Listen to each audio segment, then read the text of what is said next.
Okay, good evening, everyone. It's Tuesday, March 7th, 2023 at 7 p.m. And I'd like to call the North Hudson Village regular board meeting of trustees to order. And a short vocation. Father, we ask for your guidance, your wisdom and discernment as we deal with the agenda that we have before us. Roll call, please. Trustee McGurran. Here. Merrill. Here. Nelson. Here. Noonan. Here. Pike. Here. President Wecken. Here. Trustee Zeiss. Here. You. Okay, item 2 is review and approve minutes from a regular board meeting February 7th, 2023. Is there a motion? Move to approve. Thank you, Brian. Is there a second? Second. Thank you, Kirk. Any discussion, amendments, or corrections to the minutes? Hearing none, all in favor of the minutes as presented, signify by saying aye. Aye. Opposed? Thank you. Okay, item 3 is comments from the floor. This is an opportunity for residents to make the board aware of topics, issues, opportunities either on or not on today's agenda. Is there anyone that'd like to make comments from the floor? Please step up to the podium, identify yourself and your name and address. So I'm a new resident of North Hudson. Bill Niemer came over from Burnsville. My son moved to Star Prairie, and so I'm chasing my grandkids. And here we are in North Hudson, 208 7th Street. The only question or curious thing I have is, I understand that North Hudson pulled away from supporting the library. I've been a resident since December. I've used the library. Good friend of mine with kids used the library, and so I'm just curious as to why that is or was. Can we comment on this or not? No. Well, you're not supposed to. It's not an item on the agenda, so they can't get into a We're back not and forth with get it. into a back and forth discussion, but I will say that not that we pulled our support for a cost sharing that wasn't exactly a fair cost sharing to us. We would have been paying more, or we will be paying more next year when we go into the new, or when we're out of the agreement. So it's not that we didn't support it. We figured a way that we could get them more money, but Hudson didn't agree with that. So that's where the miscommunication has come out to a lot of folks. Yeah, you can reach out to one of us too via email to ask that, but a question like you have, we're not allowed to answer it. So Yeah, you and brought Melissa, a award to us, but we can't answer that. through the office is a good place to go. We also have different meetings on YouTube that you can go look up to kind of see where that agenda is, where the discussion is available. Yep, it's out there. Yep. We did cover it. Thank you, It's all Bill. on YouTube. Welcome, Bill. Yeah, And thank you. welcome to North Hudson. It's got to be a lot better than Burnsville. Well, I moved to Burnsville because my kid moved to Burnsville. Of course. Then he moves, I'm like, what the hell am I doing? Thank you. All right, thank you. And I don't see anybody else, so we would move on to item 4, but our auditor is sick, and couldn't make it, so we'll postpone that until next month. Hopefully she'll be able to make it then. Item 5 is comments from the floor. Item on the agenda, restrict comments to Village of North Hudson residents only, discussion and possible action. Move to approve. Okay, is there a second? Second. Thanks, Kirk. Is there discussion? So this is a place just to update any type of procedures or something like that? I mean, this is a standard activity, or I can't quite understand why this is on the agenda. I was asked to put it on the agenda. Okay, Yeah. good. Well, we've had, the last time we had half a house full and stuff like that, most of them weren't even from North Hudson. I got you. So, I noticed the folks to the south, they don't allow people Yep. to No, that don't live in the area that are living and voting in the area. So we are trying to get in line, and that Because honestly, it's the village of North Hudson. I agree with you, That's, yeah, what we're trying to do, so. totally agree. One thing maybe you want to clarify though is, say someone's a landowner in the village, or they own a business in the village, but they live in the town of Hudson, or they live across the river, or are you going to preclude those folks from speaking their mind at the meetings then, even though they've invested in the community and own property here? But, Would they give the address of No, the I property know, they own then? Would they give the address of the property they owned or something like that instead? I mean, I guess it's a good question though, Paul, because, no, but usually in an open comments from the floor, I mean, that, if the business owners here, that's usually an agenda item, I would guess. It's like, when in one of our meetings, we had a political person that running for office come in and use our comments section to be basically let everybody know that she's running. Yep. And I would think if somebody's giving us an address where their business is here, that would be acceptable. But Yeah, I Stan, wasn't sure how you're defining resident, good point. whether it's Yeah. just, you have to Oh. live here or whatever. didn't you write this? The first I heard of it. Well, should maybe we have Paul look at it and add the language and to, if it was a business owner or, Another question I have is, did you say this is only being brought forward only to be considered when something isn't on the agenda? Because we also have had times in the past where community experts or leaders come in and talk to things about things, but those generally are on the agenda. So this is Agenda only if items, it's yeah. not on the agenda? right? Yeah, the example would be this gentleman here that Mhm. would come for something that's not on the agenda for, expressing a concern or something. Yeah, something bring our attention to that we might not know Yeah, about. which is a good thing. Yeah. Legally, exactly. you don't have to have any comment period if you don't want to. You can just get rid of it. Yeah, no, I don't, I wouldn't like to do that.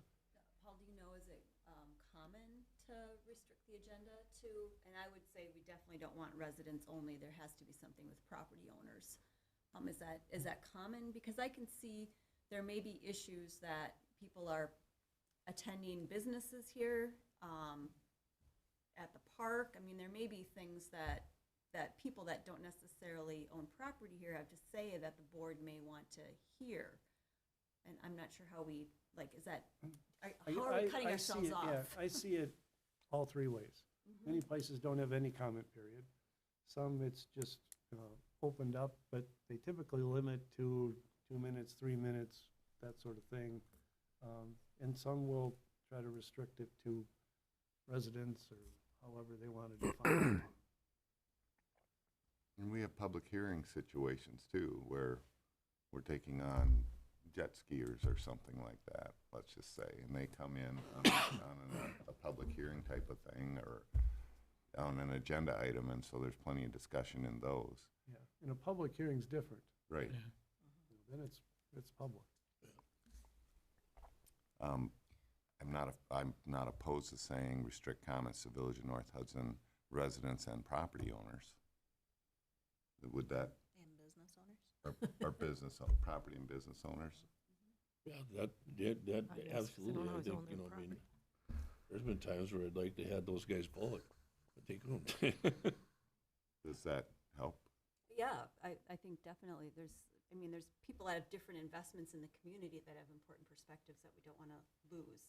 But I understand the concern too, if there was something controversial that had nothing to do with, that people can come in from all over. And that doesn't seem like a good plan either. Because you could think of Gov's place, we don't own the building, but yet I still would want a say because we rent the building. Right. And we have a lot of that, so. So I amend this to say agenda restricts comments to Village of North Hudson residents, businesses, and property owners only. Is there a second? Second. Thank you. Do we have to do anything to the first one, or that the amendment goes fine? No, you're fine. Okay. Any further discussion? Were we did Paul need to did our attorney need to take more time with this for the language, the text? You had asked I that think the earlier. language was fine. Do you want another month?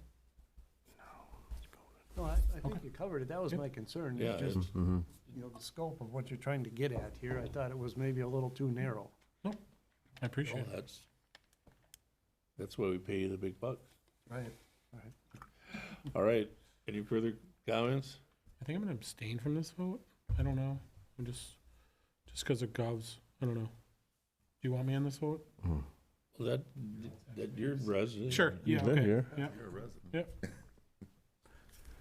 Okay, well, all in favor of the, about the amended, comments from the floor agenda item, signify by saying aye. All right. Aye. Opposed? Hearing none, motion carries unanimous. Item 6, reschedule April Village Board Finance meetings to March 28th, 23 due to the spring elections on April 4th. Move to approve. Thank you, Brian. Is there a second? Thank you. Discussion? Hopefully that'll fit into everybody's calendar and Same time, right? same, Yes. same Yep, time. we do this the April one gets moved every year. I due to thought the I was just election. seeing a big smile on Amy's face. That'll be your last meeting. No, I was just smiling because I already have it on my calendar because I Oh. asked Melissa. Because I didn't want to miss it. That's why I was smiling. Oh, thank you. Okay, any other discussion? All in favor of rescheduling April board meeting to March 28th, signify by saying aye. Aye. Aye. Opposed? Thank you. Okay, new business from the board or staff is president's comments is first. There's not, as everybody knows, March is the gray month, so everybody's waiting for spring. And this is just a friendly reminder that this coming Sunday at 2 a.m., you spring your clocks ahead. So we'll have, people will be driving into work in the dark, but they'll be coming home to more daylight in the evenings and stuff. So just don't forget to set your clocks back. And then I'd also like to wish everyone that celebrates St. Patty's Day, and I've always heard that everybody's a little Irish on St. Patty's Day, but I would like to hope that everyone makes smart choices and, gets, if you're going to go out and celebrate St. Patrick's Day, that you do so with safely and because we want you all to be around. Melissa, I think you got something for us. Yes, the spring election is Tuesday, April 4th. Polls will be open from 7 a.m. to 8 o'clock p.m. In-person absentee voting will begin on Tuesday, March 21st, and it will end on Friday, March 31st. Thank you. Nothing else? Nope. All right then. Next is Plan Commission, and I don't believe they met. And then number 9 would be Personnel and Finance Committee recommendations, claims and approval requested. Stan, can I move to approve the March 2023 non-recurring claims of $71,110.22? Thank you, Kirk. Is there a second? Second. Thanks, Jen. Discussion? What are the big numbers, Melissa? So in the, due to other governments, that's the delinquent utilities that are added to the tax roll, and we collect that, and then we need to send it to the city of Hudson. Under Public Works, Street Department was the purchase of salt and some snow plowing. And the other bigger item, capital outlay, that is, another invoice for the Highway 35 project. Hopefully those will be ending soon. Any other discussion or questions? Hearing none, it's a claims. Mary, Yes. Amy, Yes. Jen? Yes. Yes? Yes. Yes. And yes. Thank you. Okay. Item B is amend Appendix A of the Employee Handbook to increase holidays to 12 for the sergeant. Is that correct, Chief? Move to approve. Thank you, Brian. Is there a second? Second. Thank you. Discussion, questions? I'm sorry, so there was, what was it currently, and we're changing it for one position role, is that correct? I'll let the chief speak to it. Thank you. Yeah, of course. So the sergeant's position is not represented. He's not part of the union, and so he is a regular employee of the village. Last year during budget time and during finance, basically all of the other non-union employees were brought up to 12 holidays. The sergeant kind of got overlooked in the fact that he's under his own appendix in the employee handbook because a lot of what he gets is similar to the union employees, but he's not under the union. And so I thought, and I spoke with the Public Safety Committee and asked them to bring him to the same level as the other employees within the village. So he currently has 7 that are 7 holidays that he gets paid for. This would move him to 12 like the rest of the non-union employees. Thank you. Any other questions? Or discussion? Hearing none, all in favor to amend the Appendix A of the Employee Handbook to increase the sergeant's holidays up with everybody else, signify by saying aye. Aye. Opposed? Thank you. Okay. Item 10, Public Works. Brian, you got anything for us? Yep. We have one thing to bring forward, and that is the purchase of a control panel for the Riverside Drive North duplex lift station. And we're recommending purchase of the control panel and install labor with B&M Technical Service, cost not to exceed $38,600. Thank you, Brian. Is there a second? Second. All kinds of seconds. John, you'll get second because you're on the committee. You get credit. Okay, discussion. Is there a particular reason why B&M was chosen over Crane? We'll ask Patrick to come up and explain that.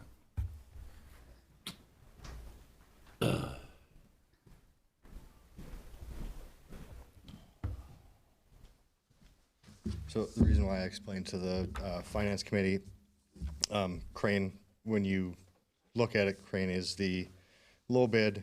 I went through, Kevin Oyam and I went through the bids, and I called to get some more clarification on a few things that were not real clear. There was an outlet on the outside of it that wasn't going to be new, so that added on here was $978, which increased their bid. Also, the auto dialer that was quoted by B&M is the exact auto dialer that I wanted. It's the same one that's in East Bank. When I talked to Crane Engineering, they don't handle that. So basically, they would just hand me the auto dialer, and I would have to install it, which is going to be, give or take, about $3,000. So by the time I started adding all that up, I was really close. And B&M, I did the East Bank one, and I was pretty happy with them. So that's why I recommend that. Great. Not only is it $3,000, but it's your time too. Yeah, During the and if snow and we have everything a we've had, I mean, just event or something. to hand over how much hours. Well, and it's nice to hear we have an existing positive relationship and experience. Yep. Thanks. Any other discussion or questions? So there's a question about where the funds come out of, and we had originally discussed using ARPA for this. Yep. And does anybody want to discuss using ARPA? Because I would add an amendment to say use ARPA funds here. I think I had a question about, when we talked about it at Public Works, that it would be a finance committee decision. Is that still the case? They decided to bring it to the board. We brought it to the board. Because if it's a board decision, then I guess my question would be, what would be the negative from using the sewer fund for paying for this? So the 210 fund really isn't meant for lift station items. We did use it for that one purchase of the generator because that's gonna be used for multiple things. But we gotta be careful not to, the other sewer fund that doesn't have money in it for it, and the sewer replacement fund is not meant for the control panel. So I don't wanna start depleting that sewer fund, because we need that for for projects and things like that. Especially with negotiations coming up with Hudson and that stuff, so. But, and originally, the ARPA was to improve your infrastructure on one-time purchases and stuff too, so. And being that there's enough money in there, I'm very much in favor of using the ARPA money on that. And I did send out an updated revised ARPA listing of what's been purchased and approved so far. Saw that. The total, the starting balance, the remaining balance, just so you could see what has been purchased, what things were left and things like that. If for some reason we decided not to use the ARPA funds for that, where would the money come for that? You'd have to use of available funds. Okay. So we couldn't use the sewer fund? We shouldn't use the sewer fund for this. The other sewer fund that would be used for lift stations doesn't have money in it. Okay. So the other sewer fund is more for replacement of sewer lines, things like that, not for lift stations, So you're talking, so the 210. so the 210 has, That one has money in it, but it's not meant for this purpose. okay. You could, I suppose, argue you could use it, but I don't want to deplete that one and start putting all the costs. What is the balance in that account right now? Do we know? The last time we used it for the generator, it was about 598,000. I don't know what it's at right now. Okay. And then, if we use the ARPA funding, so there's a list of multiple things on here that exceed the balance. I think there's $100,000 about left in the ARPA fund, and this would be about a third, or, well, actually closer to a half of it. So that means that we're excluding the other things that we had from other departments, and I'm not saying we shouldn't, I just want to be clear that we're prioritizing this over other Right. requests. The only other thing under Public Works was that HVAC replacement, and that's, 100,000. I put a note there that may want to be considered as a part of a future combined loan for next year, because we'll need to do a street project, and we can add that. Maybe the Browns Beach, which was under Park Board, the portion for that could be a combined loan, because we should take some loan out for next year. Yeah, because we got one coming out, we Right. got a major one coming off there too, so Yep. we And then don't need that roller coaster. yeah, and then the police department had some items on there, which still, there still would be enough on there to consider some police department items, because it looks like those are The smaller items, yeah. smaller. The flock camera and the Right. thermal spotlight. No, It's an ongoing cost. right. Right, I Yeah. noticed that, yeah, Yeah, the taser's already been approved, the flock cameras, right, that was an ongoing. right. So there's the thermal spotlight for about 6,500 and, This year's budget, so those have already been purchased. oh, okay, okay. And we're going ahead with Browns Beach regardless if we use funds, the ARPA funds, correct? Yes, we got the grant for that, but by the time they finished the paperwork and everything for it, and speaking with Kevin, our engineer, it was too close to try and include it in this year's budget, but we have to do it by next year. Correct, Patrick? Yeah, it has to be done by 2024. Yep. So that will get done. We got a grant for half of it. Right. The total cost is about 176,000 for that. So the only thing that we're really not, the only things that we're not looking at would be the HVAC replacement, which could be done with a loan, and the drone, and Browns Beach, which could be done for a loan. Is that correct? I believe that's all I've had on my list that So we people have had brought ours, forward. yeah. I've tried to keep it updated with Yep. everything. Oh, I see. Okay, any other questions or discussion? Do you, Oh, So you I'm make amending the my motion amendment? to purchase the control panel install labor with B&M Technical Service, cost not to exceed $38,600, with the funds coming from ARPA funding. Thank you, Brian. Is there a second? Second. Thank you. What, a little more discussion too. I guess my only question is I'm just debating over it should be ARPA or unassigned funds. We're okay with unassigned funds, and then with ARPA, I just don't know if it should be, yes, it should be used for that, but is this something we want to use it for, is what I'm asking. And, I don't know. I'm just I think torn. that's what they. It's decided. literally used for this example. We talked about that. When they first came out with ARPA, Yep. it's used for this. I'm just thinking of the big, and, yeah, it's fine. So I had gotten an email from the Department of Revenue, because there's a annual report I have to do, reporting of what we've purchased with ARPA's. They track all that. I have to track it, report it. And then one of the items they said on there was, investment in critical infrastructure is a particular well-suited use of ARPA funds because it's non-recurring expenditure that can be targeted to long-term assets that provide benefits over many years. So I think anything water, sewer related is a good, that's was the original intended use. They did come out and expand that. But that was the original use for it, because it's something that'll last for many years. Anything else?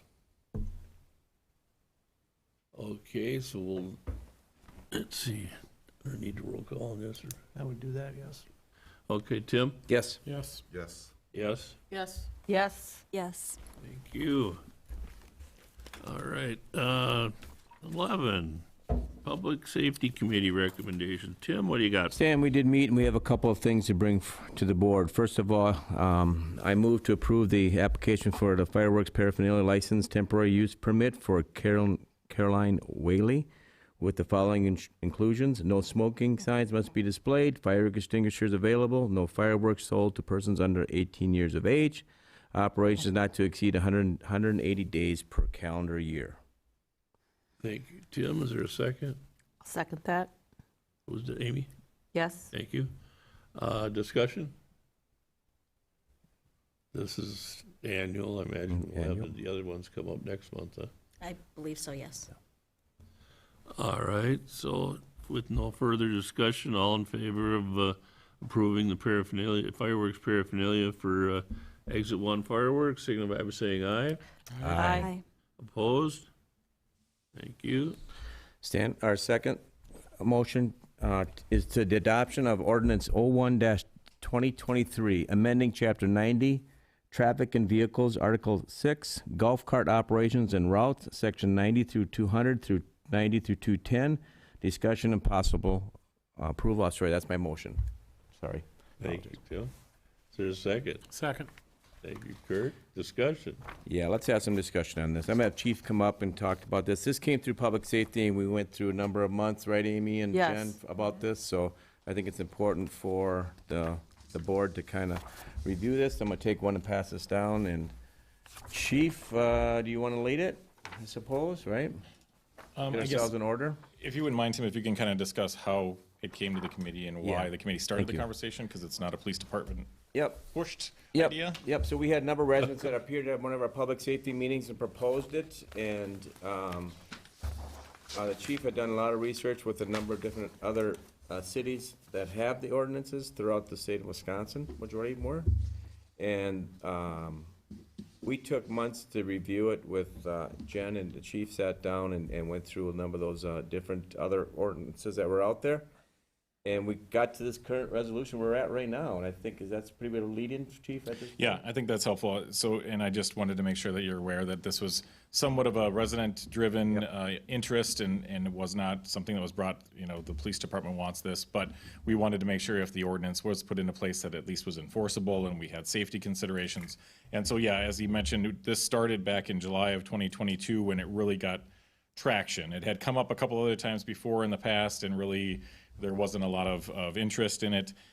Got some traction. We actually had several residents and a couple of outside of the village residents that came in and discussed how they thought this might be a positive impact on the village as far as people that may just want to jump on a golf cart and go grab groceries at one of our local establishments, Quick Trip or BP. If they want to go have dinner at a restaurant, but they don't want to start up their car and waste all the gas, a little bit more economical. So that's where it started. We did look at examples from Two Rivers PD, or Two Rivers, the village of Hilbert, Prescott, and the town of Rome are the ones that we've kind of used. Mostly the Two Rivers, because theirs was pretty comprehensive and it seemed like it had what we were looking for. As you mentioned, the committee starting in July and August put together every month we would come back with additional considerations. We may have to go out and get further details. The discussion was anywhere from how much do these decals cost that we're going to be using? Because one of the feedbacks that I got from the city of New Richmond was when we started this, we purchased, I can't remember if it was 25 or 50 of the decals, and we had 2 people that applied, and so they spent more money than they got in on application fees. So trying to weigh out that this is something that doesn't have to be done, but if it's something that's going to help the residents, making sure that the village didn't take a loss as far as that, and the users would pay for the cost of this particular program. So we did find out that the cost is pretty minimal for the cost of the registration tabs. We also considered in the committee level that by state statute, if we do put in a golf cart ordinance that we have to, if they're going to cross a state highway, we have to designate those crossings by signage on both sides of the highway. Try to determine, do we do all of the crossing points? Do we do 1? Do we do 2? And the committee came up with the recommendation that all crossing points, so basically starting at Wisconsin Street, St. Croix Street North, Monroe Street North, Summer Street North, North End Road, and Cratley would all be crossing points across 35, because not unlike our ATV UTV ordinance, these cannot operate on State Highway 35. So they'll just be crossing as needed in those locations. I think the ordinance has a lot of good restrictions in it that I think are built for safety. You've got a copy of the ordinance in front of you. I can answer any of that. I know that in past ordinance questions, it's come up on, well, how do we do the application process? So I have put together an application that people will put online. People will have access to it. And then based on another communities frequently asked questions, we also have that, so that if there's concerns about, well, how do I do this? What does this do? Do I need a registration sticker? So let me just quickly go through it. What is required equipment on a golf cart to operate on any village street? Your golf cart must be in proper working condition, insured, and also include 1 white headlight, 1 red tail light, a rear view mirror, 2 red rear reflectors, and a reflective slow-moving vehicle sign or flag. So those are kind of the requirements for a golf cart to get a registration in the village. What do I need to legally drive a golf cart? You'll need a valid driver's license, a registration sticker, and proof of insurance. So as it's moving around the village, those are things, if we have contact with somebody that's either doing something wrong or we want to confirm that they are in fact registered, we'll be looking for that. How do I get a registration sticker? It's got instructions on how to contact the police department for those. When can I drive a golf cart? When you look at our ordinance, the committee came up with the dates of April 1st through December 1st, and they can only be operated during the hours of 6 a.m. to 10 p.m. And then it can't be driven in inclement weather, which hinders visibility. If it's some of those snow days where it just doesn't have the lighting to be able to be seen, we're going to ask that people don't operate their golf carts on those days. Where can I drive a golf cart? Basically, it'll be any street within the village, with the exception of Highway 35, which is extremely consistent with our ATV UTV ordinance. Are there any restricted places where a person cannot drive a golf cart? Yep, you can't operate them on a sidewalk, parklands, or upon a terrace area between the sidewalk and the curb, which is how they define that by state statute. And then what are the additional restrictions for operating a golf cart? You have to yield to overtaking vehicles, because golf carts can go only 20 miles an hour. Most of our speed limits are 25 throughout the village. Every person shall operate a golf cart on a public street in conformity with all local laws. And there's no standing allowed in the golf cart. That was a big conversation that we had related to golf carts typically don't have necessarily designated seats like a UTV does, where you have the driver and a passenger. It's a lot of times just kind of a flat seat where you could fit a couple of people. We did have in the past people that, before this was put in, if this gets put into place, we've had people that drive golf carts with children sitting on their laps, and the committee was really adamant that they have to be seated on a seat, not standing, but seated. So if there is a golf cart that doesn't have a seat in the back, we can't have people hanging on the back, and we'll discuss that with whoever comes to do the application process. And that you have to have a valid driver's license. I talked about that already. So that's a majority of what's on the frequently asked questions. The fee for a registration per the ordinance is $100, and that is an annual fee. They will have to come back and renew every year. That $100 will go towards the administrative costs of doing the inspections, the cost of the stickers, as well as to offset some of the cost of the signage. At least that'll be kind of a one-time, hopefully, cost, unless they get damaged or we have to replace them and those types of things. What other questions can I answer about the proposed ordinance. I'll give a couple more comments again. So it's, first of all, this was residential driven. We had one person approach us, but then they came back like the next month or whatever, shortly after, and there were multiple. And I actually received a couple emails asking about it. So I think it's going to be, the interest is definitely there, let's put it that way, for North Hudson. And then second of all, I think the key thing that Chief pointed out is that they're gonna perform the initial inspection, and that's the key before they get their sticker. So that's, but they have to make that appointment to complete that inspection, and that's gonna be, a lot of information is gonna be given to them at that point about what they can do and can't do, so. The other thing that's in there, but in case you haven't read it, because it is kind of long, is that there's a 25-mile-an-hour limit to your golf cart. So if you modify that, and you're then a UTV, and then you have to register. So that kind of takes care of that situation, where some people change their golf cart. So, we kind of looked into that as well. And I guess just a point of clarification, it's actually 20. Golf excuse cart me, can only go 20 20. miles per hour. So anything above that becomes a low-speed vehicle in the state of Wisconsin, which is actually registered through the state. So if there are people that have modified them, or they have maybe more of a souped-up golf cart, it will not fit into this ordinance. It'll have to go under a low-speed vehicle, which will get its own plate from the state. You may have seen them. I've seen a few downtown Hudson driving around. They look a little bit fancier than your typical golf cart would. In Hudson, they had those? Wow. Because it's registered through the state, so it's a Oh, legal vehicle to okay. be operated on a 25 or 35 mile an hour Okay. street, is I believe what it is. Okay, anything else? The one concern I had is I know we had a resident from an adjacent municipality that was really excited about this, but he doesn't live in the village. He lives in a municipality where they don't allow golf carts. So I think he thinks the person can drive across in the town of Hudson, the streets in the town that come into the village and go around here, but that's Yeah, so that clarified is, in the ordinance that's identified as in the ordinance as well, that we will only be registering Village of North Hudson residents golf carts. And not to mention, I believe that the one that you're discussing, he probably fits more under a low-speed vehicle. And if that's the case, then he can operate on those roadways, but we will only register North Hudson golf carts. If for some reason the town of Hudson or the town of St. Joe, if they were to put a similar ordinance into place and they have registration, as long as it's similar to ours, if they come into the village, as long as they're registered in a local municipality, they'll be allowed to operate on North Hudson streets per the ordinance. It's just, we're not gonna do the registration side of things. So if you don't see the tag on there, Right. then Yeah. you can ask them. So I passed the examples out of what the registration will look like. So if we don't see whatever color, year Right. tag, then we know that we can stop and have a conversation with that operator. How do you feel about this as our chief? Are you, The nice thing is that the committee took a long time to discuss it, and so I think that they really took input. Jen, being a former law enforcement officer, and I sat down and kind of tweaked it to make sure that it was enforceable, because that's my worst nightmare, is that we have an ordinance in place that just either has no teeth or it doesn't make sense. And I think that the way this was put together by the committee makes sense. It's going to be more work, of course, but I think if there are enough people that utilize it, and if it's something that we find is a problem, not unlike the UTV, ATV, which we really have not had much problem with, you can always rescind it at a later date. No, I was gonna say, when I read the ordinance, I thought, boy, you guys did an excellent job of checking everything out, or liabilities and everything like that. So I was, kudos to you, to the committee that knocked this out, because it has been a long time coming.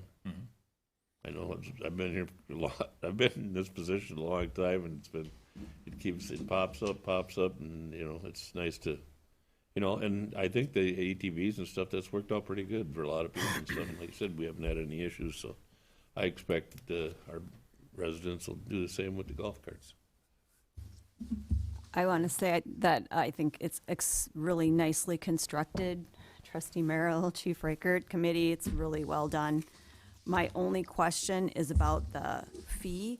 Just looking at what I see as the costs of this for buying the signs, installing the signs, printing the permits, doing the application, reviewing the application, doing the safety check, checking the insurance, all those things, like, that seems like it could be time consuming. And if there was only 2 people in New Richmond that did this, there's not a lot of people to put the costs across. So do we think $100 is sufficient for an annual fee? Yeah, that's a good question, and I think that it varied quite a bit throughout the communities that we looked at. I think the biggest thing that we wanted to avoid is if this is something that is not, I don't want to say a right, it's more of a privilege, that if the people that are going to use it should be the ones that pay for the process. So it sounds like you're saying it might not be enough, that it might be a lower number. You know, I think it was also a thing where if we get 2 people, we should be able to cover the costs of it. But if we get 10 or 15, you know, it's going to make the revenue from it a little bit more robust. So we were kind of trying to your point, make sure we covered that minimum threshold and then see where things go from there. Yeah, And again, that could be a number that could change in the future Right, if you right. feel like, exactly, as we talked about. yeah. Yeah, we could change it. You could come back to the public safety and say, we're just not funding it, so we have to change it. But we were towards one of the higher ends, I think, compared to the other communities, so. Yeah, we were. Well, I just think, I mean, the costs, there's not no time involved to do this right. You know, to do the safety good check, point. to do the insurance check, all that. Yeah. That's time consuming. And I have no idea what it costs to buy and install signs at all the crossings, but I would imagine that's not going to be insignificant either. It wasn't as much, well, the installation, of course, with our great public works department, I don't know what their cost would be, but the signage in and of itself wasn't. I think we decided there's 24 signs and they were $25 to $30 a piece, so not exorbitant. We also have to remember that these are North Hudson residents too. So the blend of what they already paid plus the extra needs to go on a decision like this. The signs are on the east-west side of each cross street? Correct. Basically? Okay. 12 times 2, yep. Yeah, not that I like putting up any more signs in the village. That's 'cause what I was thinking People are too. already sign blind when it comes to a lot of things, There's but no way we can make that.